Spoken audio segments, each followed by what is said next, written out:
Ada sejumlah black spot atau jalur maut menuju Kawah Ijen, Banyuwangi yang kerap terjadi kecelakaan.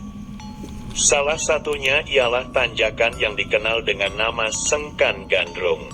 Tanjakan itu dikenal angker karena sering terdengar suara gamelan dari hutan.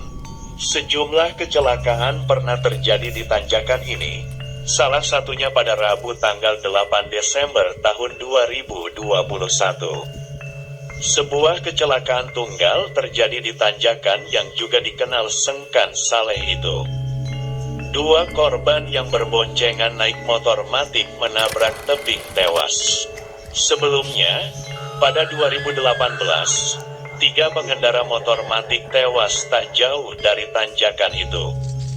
Mereka adalah pelajar yang pulang berboncengan 3 naik 1 motor habis wisata di Kawah Ijen. Catatan polisi, kecelakaan di jalur menuju Kawah Ijen itu memang kerap terjadi. Kebanyakan kecelakaan yang terjadi di jalur maut itu ada kecelakaan tunggal. Kebanyakan kecelakaan tunggal, ada motor dan juga mobil travel yang kecelakaan. Kebanyakan tak menguasai medan, kata Kanit Gakum Satlantas Polresta Banyuwangi yang pada 2021 itu dijabat oleh Ibtu Budi Hermawan. Di balik kerap terjadinya kecelakaan di jalur itu, ada cerita lisan menyeramkan yang berkembang di masyarakat tentang Sengkan Gandrung. Di lokasi itu kerap terdengar gamelan.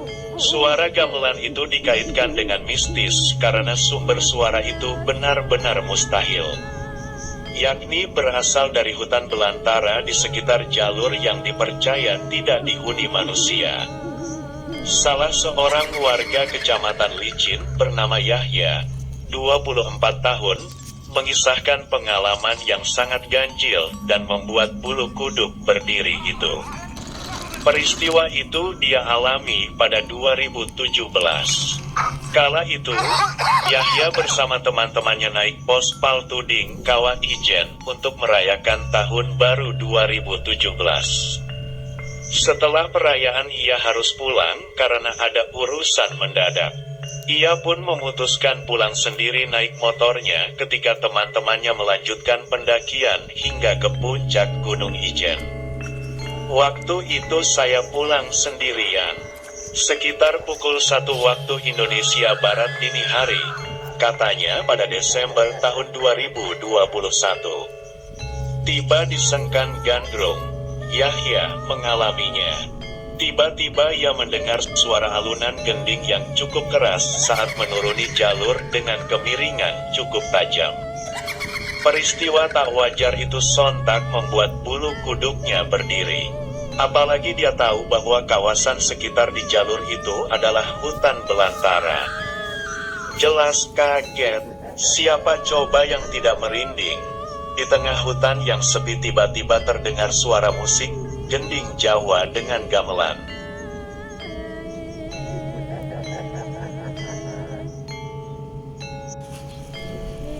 Suaranya jelas sekali. Ceritanya, tanpa berpikir panjang, Yahya memacu motornya di jalanan yang menurun dan berkelok. Di dalam benaknya saat itu, ia ingin segera keluar dari hutan. Alhamdulillah masih diberi keselamatan. Waktu itu saya ngebut sudah. Padahal jalanan menurun dan banyak belokan tajam. Namanya juga orang sedang takut, ujarnya. Apa yang dialami oleh Yahya itu ternyata kerap dialami oleh wisatawan lainnya dan berkembang menjadi semacam bukti keangkeran Sengkan Gandrung. Tanjakan sekaligus turunan tajam itu berada 9 km dari Jambu, pintu masuk atau gerbang menuju ke Ijen via Banyuwangi. Jalur turunan dan berkelok menambah angker lokasi itu. Sukisman, 60 tahun, warga lereng Gunung Ijen mengatakan bahwa tanjakan itu dinamai Sengkan Gandrung karena pernah terjadi kecelakaan rombongan gandrung di era penjajahan Belanda. Kisah yang dipercaya warga setempat secara turun-temurun rombongan Gandrung yang hendak tampil di daerah Sempol Bondowoso itu melalui jalur tanjakan itu naik kereta kuda. Cerita orang dulu, masih zaman Belanda. Waktu itu masih jalan setapak. Pas di Sengkan Gandrung ini kuda yang dinaiki salah satu penari mati mendadak. Akhirnya dinamai Sengkan Gandrung, katanya. Menurut cerita lisan itu, rombongan Gandrung itu selamat tetapi harus meninggalkan kereta kuda yang tak bisa digunakan lagi karena kuda penarik kereta mati di lokasi itu.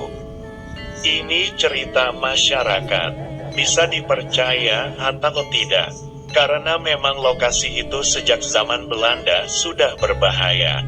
Meski saat ini sudah dikepras beberapa meter, tidak setinggi dulu, ujarnya.